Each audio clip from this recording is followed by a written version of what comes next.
कविता अपने माता पिता की बहुत लाडली थी। 3 बड़े भाइयों की बहन थी। कोई भी चीज़ मांगने पर उसी वक्त सामने हाजिर हो जाती थी।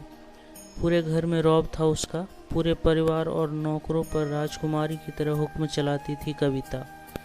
स्कूल में भी पूरा रौब था उसका। बड़े घर की लाडली जो थी वह। ऐसे ही उसने कॉलेज में दाखिल लिया। उसके ठाट बाट बड़ी गाड़ी में आना जाना, हर दिन नया फैशन देखकर हर कोई उससे दोस्ती करना चाहता था। थोड़ी ही दिनों में उसके बहन से दोस्त बन गए। पूरे कॉलेज में उसकी अपनी एक पहचान थी। इन दोनों उसके घर एक रिश्ता आया। खानदानी लोग थे और पापा की पुरानी जान पहचान थी उसके साथ।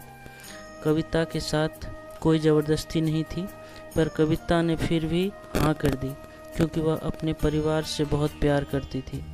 वह जानती थी कि वह लोग उससे अच्छा ही सोचेंगे। लड़के का नाम राज था। राज काफ़ी पढ़ा लिखा और समझदार लड़का था। ससुराल वाले भी बहुत अच्छे थे। ससुराल में कविता की जगह वैसी ही थी जैसे कि मायके में। कोई भी कार्य कविता की सलाह के बिना नहीं होता था। सबकी लाडली बहू बन गई थी वह।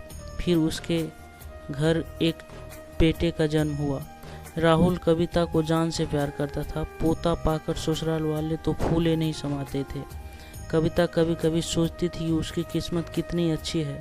उसका घर अपना उसे कितना प्यार करता है। चाहे जीवन में वह कैसा भी समय आए, मेरे अपने हमेशा साथ है।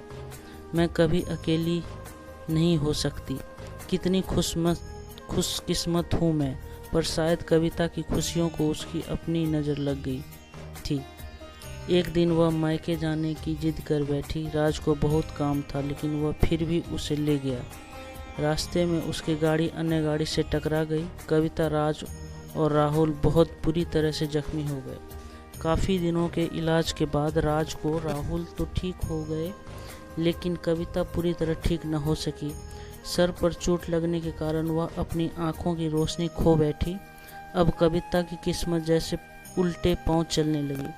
मायके वाले कुछ दिनों तक उसे मिलने आते रहे, फिर कभी कभार फ़ोन ही करके पूछ लेते कि अब कैसी हो।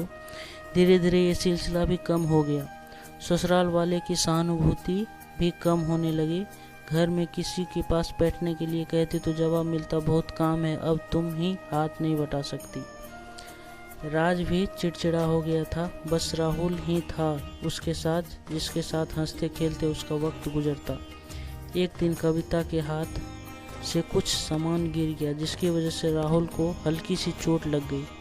कविता के सास ससुर ने राहुल को उससे अलग कर दिया, कहीं उसके ना देखने की वजह से उसे बच्चों का कोई नुकसान हो जाए। कविता अंदर से टूट चुकी थी। एक दिन उसके सबके सामने मायके जाने की इच्छा रखी तो राज उसे तुरंत मायके छोड़ आया, जैसे कि वह भी यही चाहता था। लेकिन राहुल को उसके साथ नहीं भेजा गया। कविता कभी राहुल से दूर नहीं रहती थी, पर अपनी कमी के कारण उसने ज़्यादा बहस नहीं की। कविता को लगा कि वह 3-4 दिन वहाँ रहेगी और थोड़ा हवा पानी बदल जाएगा, क्योंकि वह कितनों दिनों से कहीं भी बाहर नहीं गई थी। घर वाले भी इतने दिनों बाद उसे देखकर कितने खुश होंगे। कविता के घर पहुंचने पर सब लोग बहुत खुश हुए। खाने में सब कुछ कविता की पसंद का ही बना था। उसने अपने मम्मी पापा को, भाई भाभीयों से दिल खोल कर बातें की। उसके छोटे बच्चे भी बुआ के साथ घुल मिल गए। रात को सोने वक्त जब वह कपड़े बदलने गई तो उसे पता चला कि उसका बैग तो बहुत भरा हुआ था।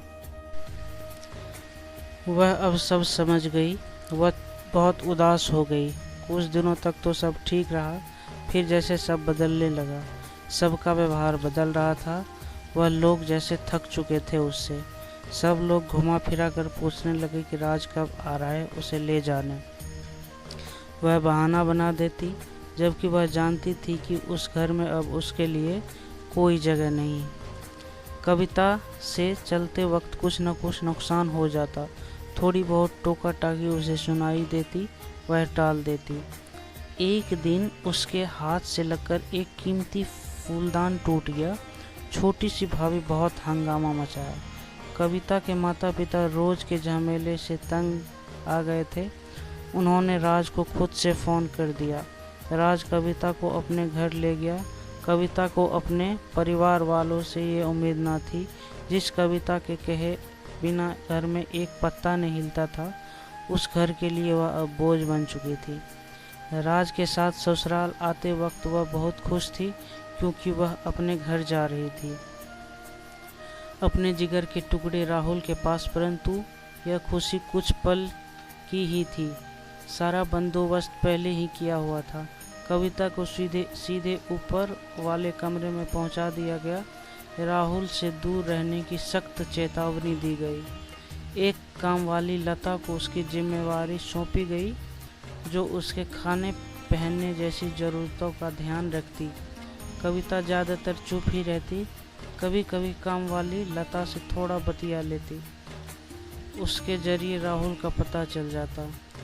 सबकी लाडली बेटी और बहू सबके लिए लाडली से बोझ बन चुकी थी अब।